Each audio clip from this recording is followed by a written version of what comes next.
From Zoom Photo to Instagram Ready. How to edit your image to stand out. The first step should be creating the file with the exact size that I have right here. Right here. Now I have downloaded a free file to edit. Let me find it right here.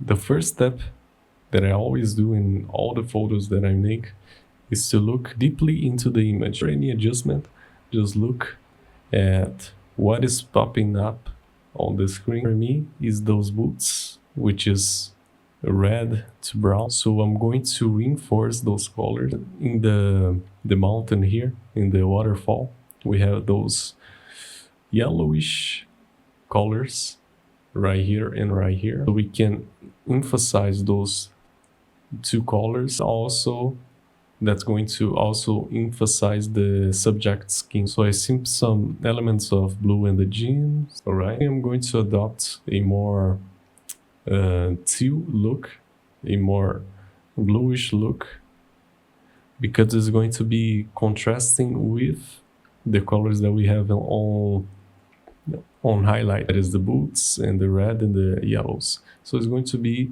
a very balanced image. So now that I have deeply look at what I can improve, what style I can add to the image, and what colors are popping off, now we can go right to the adjustment. Inside of Camera Raw, where you are looking right now, this panel, the first thing you should be looking at is the color panel. Let me just close those up. Yeah, right here is basically where you are going to control the color temperature of your image. So Photoshop made it easy for us. So we have this dropper right here, and if we can find a right spot on the image, Photoshop already make the changes. And look at that. Okay, that's too bright. Just to zoom in, you hold Alt and use the scroll of the mouse, just like that. Let's see that. And yeah, look at the difference that we have only by changing that. See, it feels more natural. The image, it feels like it's being not too edited, because as you can see in the environment, it's probably not a sunny day, it's probably a cold day. So making that adjustment is going to make our image look more natural. After that, you should be looking at the light panel. Right here is where you are going to edit the exposure of the image. So to help us with that, we have that graphic right here that represents first here the blacks of the image, the shadow, the exposure, highlights, and the white. Two parameters that you need to be focusing on is the blacks and the whites, because those parameters is them that probably is going to get your image a little bit too fake. Because if you add your whites to the stratosphere, it's probably going to look way worse. So right here, as you can see, you have two arrows pointing up. They represent basically if the white area is too much, they're going to appear as white. If it's not that much, it's balanced, it's going to be black. So as you can see here, the white is a little bit too white. So you can click here as it appears highlighted, and with the mouse you can hold and drag it to the left a little bit, just a little bit. To fix it a little bit further, you can go here at the highlights and just drag it a little bit. Let's go. Yeah, as you can see, the image is not that much of a change, but it helps a little bit to be more details in the highlights parts, just like that right here. It helps to make the image way natural. By default, the contrast of this image right here is not that bad. We have really good blacks right here. We have some blacks here. And in the clothes, the jeans are really contrasty. So probably you're going to be seeing what fits best. As you can see, if we increase too much the contrast, it increases the whites as well, so it starts to look awful like that. So I should be adding 3. I think that's nicer. One single tip that I can give to you guys is not overdo those adjustments, because in photo editing and video editing, the important thing is that you can use the effects, the adjustments as little as possible to obtain your final material.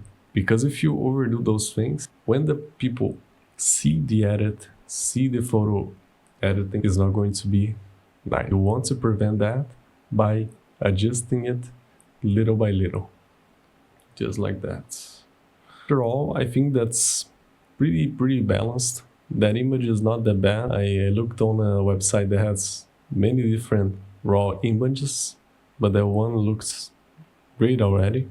So the next thing I should be doing to that image is actually changing some colors. Yeah, right here, let me close that up.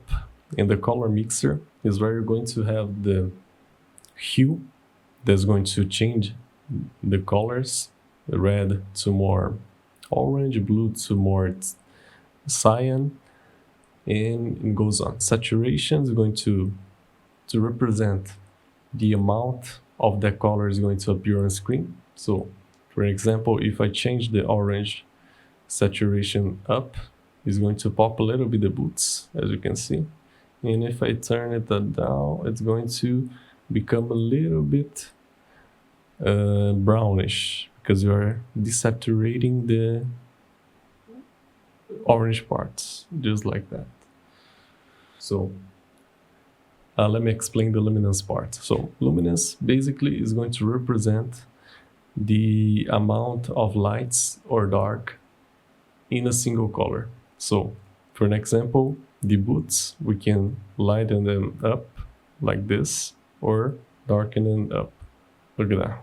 In this case, darkening them up is going to look more real because the boot seems more brownish. So talking about the feature, we can adjust specifically the color that we are selecting right here. So to do that, let's say that we're going to adjust the saturation part. So let's go to the boots, hold Alt and scroll. So I'm going to make them a little bit more saturated to pop in the image, just like that. Just a little tiny adjustment. Yeah. It's also going to change the red because the boots have a little bit of red, not the one, but inside the boot has some pixels of red. Oh yeah, I think that looks better, because the idea of creating images for Instagram is to make the images pop. So we do that by emphasizing some colors and disemphasizing another ones. So I think those ones are looking nice. We can also change the luminance to make them a little bit brownish, like this. Yeah, so it looks a little bit more natural. Yeah, I like that one. I think those reds on the boots are too much saturated, so we can change it just a bit. Let's see, look at that. And we can try to increase the saturation on the boots. Yeah, just a little bit, like that one. So I should be going for a look which the yellow parts is towards green. So probably I'm going to select those green, yellow, orange parts. Let's see. Okay, let's push them a little bit to the green. As you can see, the whole yellow area that we had before is now turned to green. Yeah, I think that's looking pretty fine. The last adjustment that I will be doing is the changing the molten color to a more greenish tone, which for me looks better, and also contrasts with the reddish to orange wood, so it is going to look very contrasting. Here we already have a bluish vibe to the scene, so I'm going to emphasize it a little bit. So to do that, I'm going to use the curve adjustment inside of the camera raw right here, and I'm just going to drag a little bit to the right. The curves work exactly the same as those graphics right here.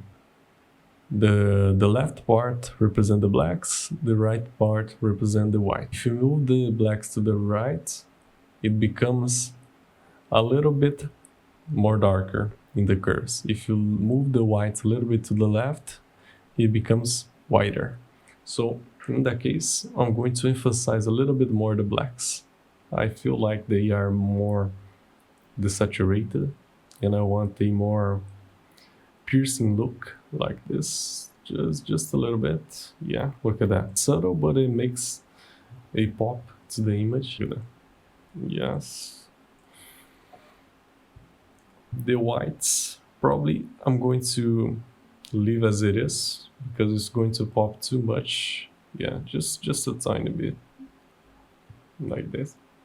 Yeah, I'm going to go back and change some things. I don't like the amount of blue that we have. For me, it's looking too much, so I'm going to go head here to saturation and just turn it down a little bit. Just a little bit. Yeah, just like that. Feels more natural. Yeah, I like that one. So after that,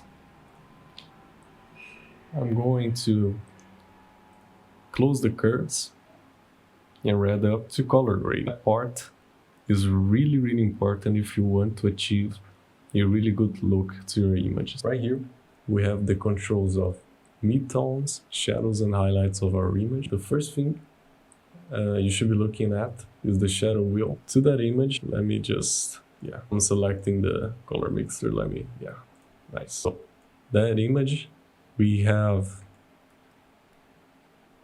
already some blues, but I think we can emphasize the shadows with more blues. Look at that.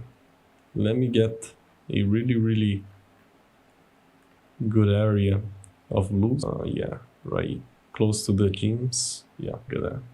As you can see, if you move a little bit, it already changes the photo completely. So be careful with the adjustments you make.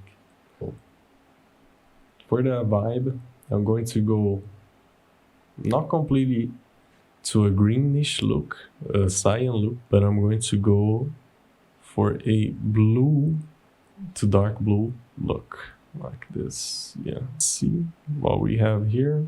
We have those two options right here.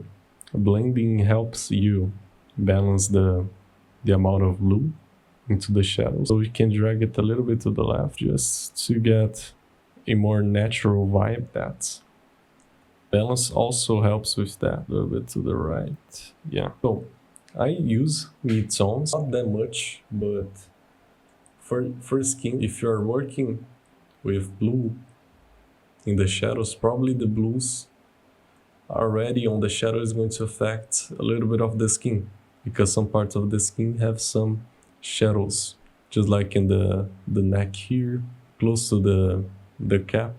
Yeah, so probably boosting up a little bit the mid-tone to the orange, just a little bit. Let's see, that's this small circular mask icon. Go to subject, and from here Photoshop creates a mask entirely for you, which separates the subject from the background. And now we have only the subject select. Now we can do a zoom into the subject, and now we start to make the subject pop a little bit more. To do that, we can use firstly shadow. Look at that. just a little bit, and also black a little tiny. And after popping your character, don't forget to adjust the contrast because it can seem a little bit fakey with those adjustments. So pump it up the contrast. We changed the shadows to a more bright, adjust that bluish shadow that we had before. Close to the cap is now removed because it's not longer a shadow. It's no longer a stronger shadow. Now it becomes more balanced. And yeah, let me add some texturing to the skin. That one you should be careful because it can make some areas a little bit pixelated, so you should be very careful. Feel like that clarity a little bit as well. So makes a little bit difference. Look, I'm really liking that style. Look at that. We aim to the bluish look, and I really liked how it's going so far. I'm going to hit back to the edit, which is going to edit the whole image. But right now, to the final step of my process of color grading is detail. In that case, we're going to add some sharpening to the whole image to make it pop a little bit more. So as you can see, it has already added a little bit of sharpening, but we can increase it just a bit. It's like that, 62. I think that's looking nice. Let's see, detail. I liked the way it is. Yeah, let's see. Really liking the whole vibe of the image. Probably I should be adding a little bit more of saturation to the skin, just a little bit, just to fix some details. Let's see, or mix some, close those up. Let's add some saturation. Yeah, really like. And as a video editor, in the things that I always do is adjust. So even if you have a ready material, sometimes you probably need to adjust some minor detail, but don't get too much on those steps because it's your delivery time. So yeah guys, what do you think? I really like the final image. We can also better that image how many times we want because it always has something to better, but I think that's deliverable to Instagram. So if you want to learn how to color grade, don't forget to check this video right here that I'm going to go in depth about how to color grade a video from beginning to end. Don't forget to subscribe, and I see you guys on our next video.